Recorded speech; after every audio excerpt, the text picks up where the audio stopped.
میرے محترم بھائی اور بہنوں، حج آدم علیہ السلام سے شروع ہوا ہے۔ عبادات میں کوئی اجتہاد اور عقل نہیں، جیسے اللہ نے کہا ہے ویسے کرنا ہے۔ نماز اپنی عقل سے ہم معلوم نہیں کر سکتے، روزہ ہے، حج ہے۔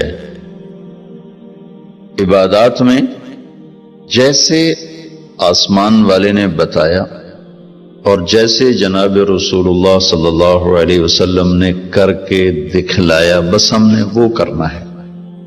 باقی چیزوں میں معاملات ہیں، زندگی کی باقی ضروریات ہیں، اس میں زمانے کے لحاظ سے سوچ بچار بھی ہے، تبدیلی بھی ہے، اجتہاد بھی ہے۔ عبادت اسے کہتے ہیں جس میں بس جو اللہ نے کہا، جو اس کے نبی نے فرمایا، کر کے دکھایا، ویسے کرنا ہے۔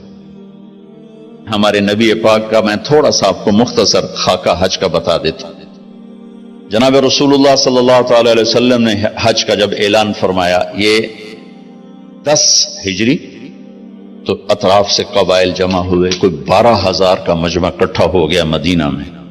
25 تاریخ کو بروز ہفتہ آپ نے نماز ظہر سے پہلے غسل فرما کے 2 چادریں احرام کی نیت کے بغیر 2 چادریں باندھ، کرتا بھی اتار دیا، تہمد بھی اتار دیا۔ سحارا ایک بستی ہے جو آج کل مسقط میں آتی، وہاں سے ایک کپڑا آتا تھا، اس کی آپ نے 2 چادریں لی۔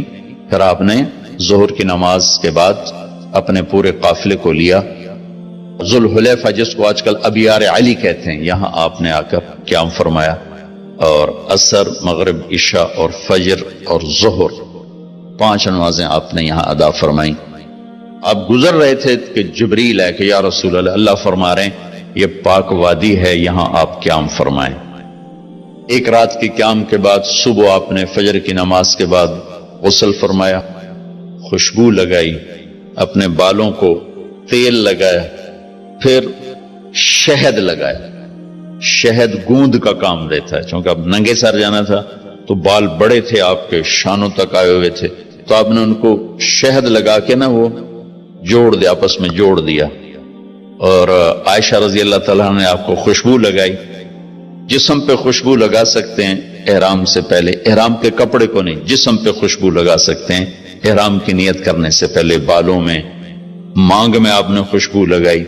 پھر اس کے بعد آپ نے ظہر کی نماز ادا فرمائی اور آپ اونٹنی پہ سوار ہوئے اور قبلہ رخ ہو کر آپ نے کہا لبیک حجتن اللہم لبیک، آپ نے حج کا احرام باندھا۔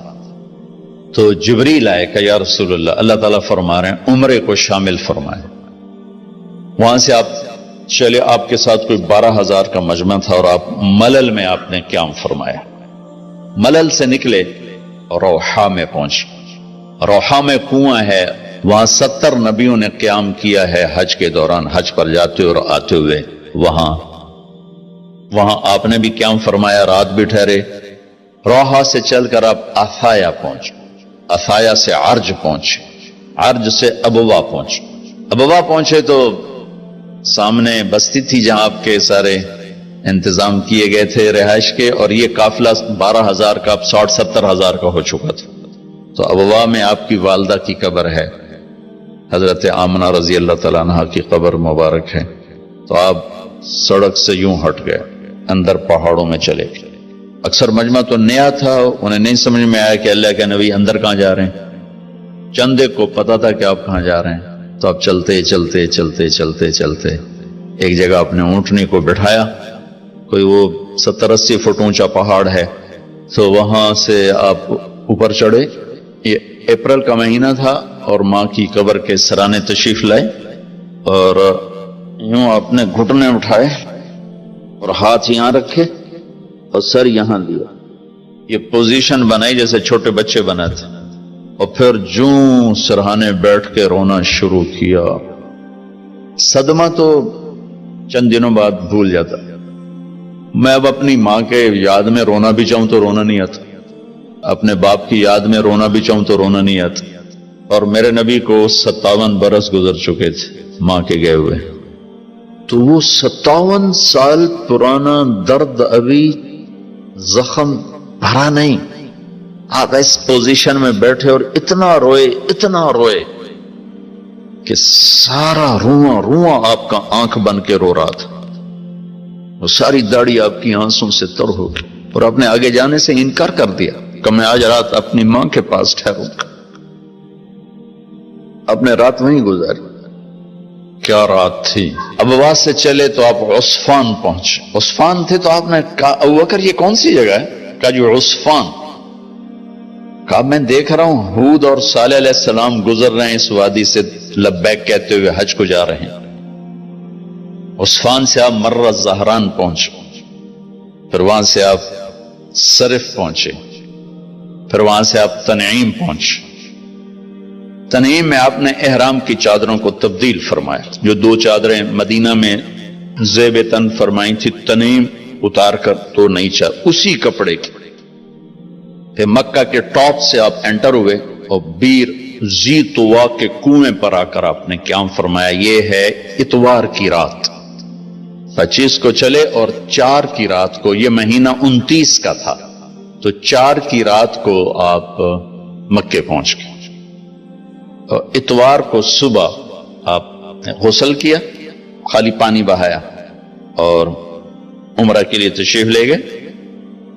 صفا مروہ کی طرف سے آپ پہنچے، باب و بنی شیبہ کے سامنے آپ نے اونٹنی کو بٹھایا تو بنو ہاشم خاندان کے بچے آ گئے، ان سب کو ملے، کئیوں کو اونٹنی پہ بٹھا لیا، کئیوں کو پیار کیا، گلے لگایا، پھر ان سب سے ہو کر باب و بنی شیبہ، یہ باب و بنی عبد مناف تھا، آپ کے خاندان کا دروازہ تھا، اس سے آپ انٹر ہوئے، اور جب آپ فارغ ہوئے تو باب و بنی مخزوم سے آپ باہر نکلے۔